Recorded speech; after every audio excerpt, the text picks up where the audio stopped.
ఈ వర్క్ బ్లౌజ్కి ఎన్ని వంపులు ఉన్నాయో అన్నీ తిప్పాలండి, లేకపోతే ఫినిషింగ్ సరిగ్గా రాదు. దీనికోసం నేను లైనింగ్ క్లాత్ ఒక 1/2 ఇంచ్ ఎక్స్ట్రా పెట్టి మనం ముందుగా ఒక కుట్టు వేసుకోవాలి క్లాత్ జరగకుండా.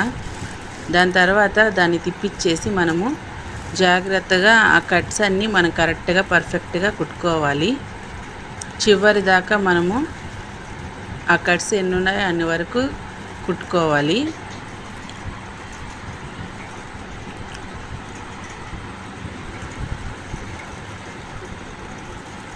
నేను చూపించిన విధంగా కుట్టుకొని దాని తర్వాత ఎక్స్ట్రా క్లాత్ అనేది కట్ చేసి చిన్న చిన్న స్లిట్స్ అయితే ఇవ్వాలి ఆ వంపుల దగ్గర.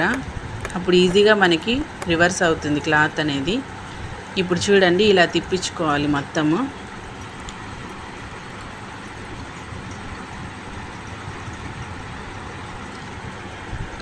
క్లాత్ అనేది రివర్స్ చేసిన తర్వాత రివర్స్లో కూడా మనం ఒక కుట్టు వేసుకుంటే చూడడానికి చాలా చక్కగా ఫినిషింగ్ అనేది బాగా కుదురుతుంది. నేనైతే ప్రతిదానికి ఇలాగే ఎక్స్ట్రా కుట్టు అనేది తిప్పించి ఒకసారి మళ్ళీ కుట్టేస్తాను.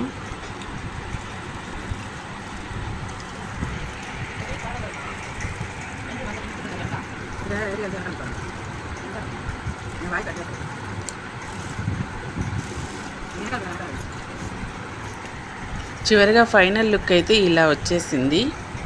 మన బ్లౌజ్ ఫినిషింగ్ అయితే ఇలా వచ్చింది. మీకు ఎలా ఉందో కింద కామెంట్ చేయండి.